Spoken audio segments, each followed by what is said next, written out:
Not to bring back any like bad memories though, but what has been one of your worst crashes? My worst crash was probably in 2018.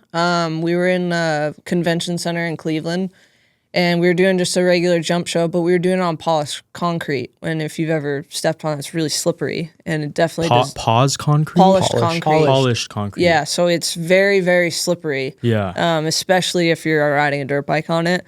So we didn't really back then do it the right way. We didn't bring a set of like different material to ride on as we should, and we do now. But back like leading then, up to the ramp, you're yeah, saying? so that way our surface is better for like knobby tires and things like that.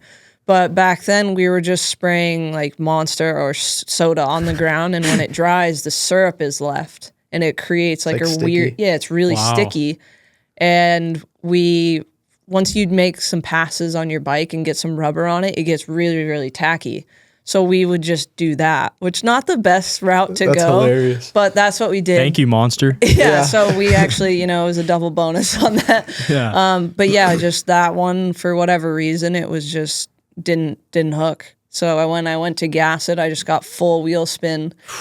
And I was just spinning the whole way and up the ramp spinning, and I wasn't even going to make it to the landing. And I was already more worried about starting to get like the over the bars feeling, because now I have no traction on my rear wheel. So I was just starting to go, I was more concerned about keeping the front end high so I wouldn't go face first into concrete. So I got the front wheel, I controlled it enough to keep the front wheel high, but I was like up here, the landing's way out there, not making it. And did you just land flat? Yeah, landed flat, gosh. probably like 40 feet up. And last minute, I just didn't have good control of my bike from trying to keep it front wheel high. So last minute, I just let it go. And I never do that. And I did it that time. Yeah. And I came down and pretty much exploded my entire ankle to the point where there weren't any bones left in my heel to even reattach. And every single bone in my foot and ankle were broken in some form. Did you still feel anything from that? Yeah, there was a lot of complications. I ended up getting compartment syndrome in it, which is like where there's so much inflammation that your body can't funnel it out.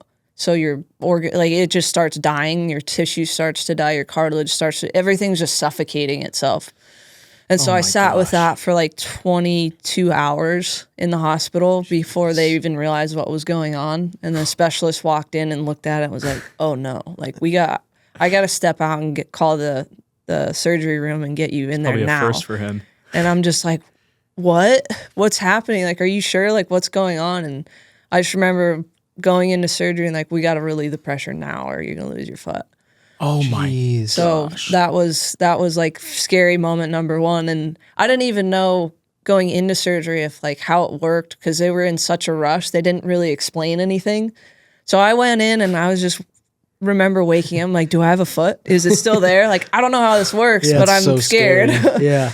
And that's kind of like what led into all that. And I had to get a medical flight back to California for my surgeon, like a specialist to put it all back together, because the surgeon in Ohio was, thankfully enough, he was like a surgeon where he's just said, I don't feel confident in like putting this back together with what you do, because I could easily ruin your career. Yeah. So he's like, I'd rather do whatever it takes to get you back to California, get you back to your specialist, and get you in the right hands. So thankfully, he was kind of like, I don't know, man enough to realize and admit, like, I don't want to touch this. Like, I want you to go somewhere else. How long was the recovery?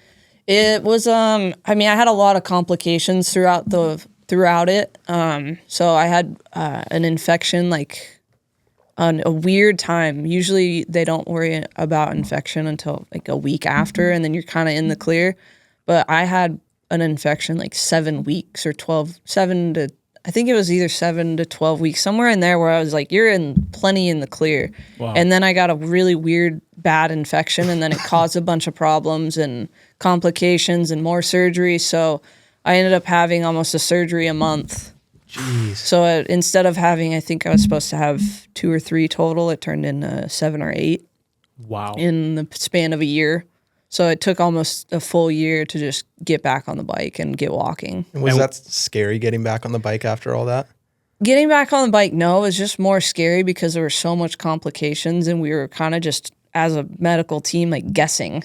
of Yeah. like, I think this is going to work, but we don't know. And it was just like last minute, okay, think it's worked. You go try, and that was the route we took, because I just was like, the next step was very extensive and was going to be very like a lot of trauma and a lot of just a huge thing to take on. And I was just like maxed out. I'm like, I can't do all that. Yeah. So we kind of went a different route on just a kind of a guessing game of how to go about making sure the foot was still going to be there and being That able is to so use it and walk scary. on it. And then riding was just like, okay, like we'll worry about that part later. We just need to make sure you can have a foot to walk on.